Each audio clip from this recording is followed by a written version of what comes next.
Poverty is a dynamic in individuals where they feel they don't control their lives or any things that occur in their lives. You don't feel that you have the ability to move where you have to move.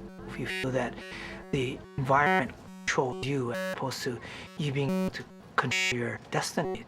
And I think that's what happened a lot in Ibai and places in the Pacific where there's been this level of poverty that's been introduced because of dynamics that have occurred.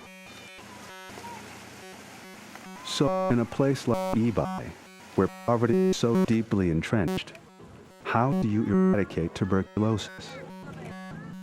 One thing is certain, it will take more than drugs. It will take an improvement in living conditions, alleviating crowding, so one infected person doesn't infect others.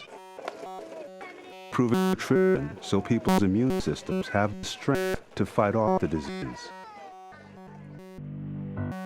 We know this by looking at the history of tuberculosis in the United States.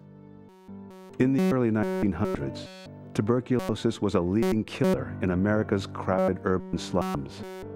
There was no drug treatment available, and there wouldn't be for many decades to come. TB victims often suffered a painful death, removed from their families to avoid spreading the disease. But then, something unexpected happened. TB death rates in American cities began to decline. Between 1900 and 1940, the TB death rate dropped 76%, even though drugs to treat the disease had not yet been invented.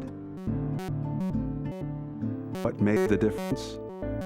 Aggressive public health policies made sure infected people were removed and isolated so they couldn't spread the disease.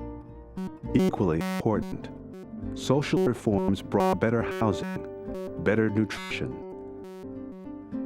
the abolition of child labor, and a general improvement in quality of living.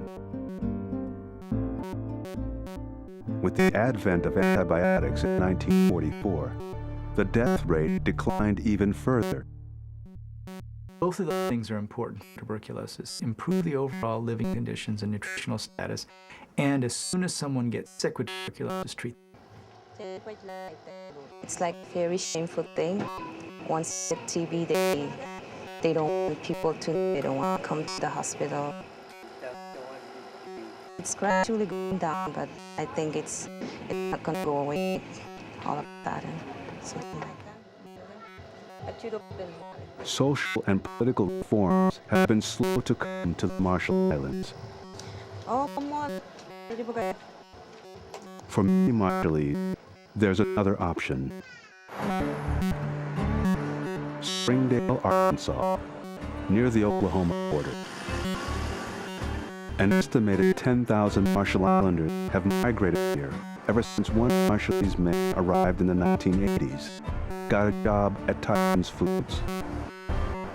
The Marshallese can live and work in the U.S. freely without a visa, under the terms of our special treaty. Jobs are plentiful in the processing plants, and the cost of living in Springdale is relatively low.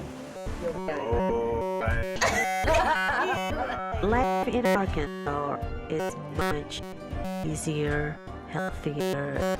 My kids can get a better education. Looking for the good life in the future.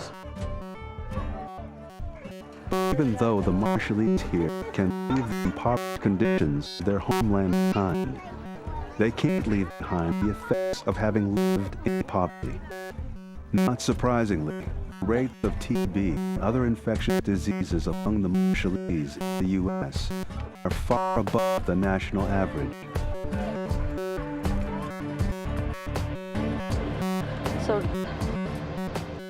So in Springdale, as in Ibai, public health workers drive the streets to make sure their patients maintain the rigorous medication schedule required to cure TB.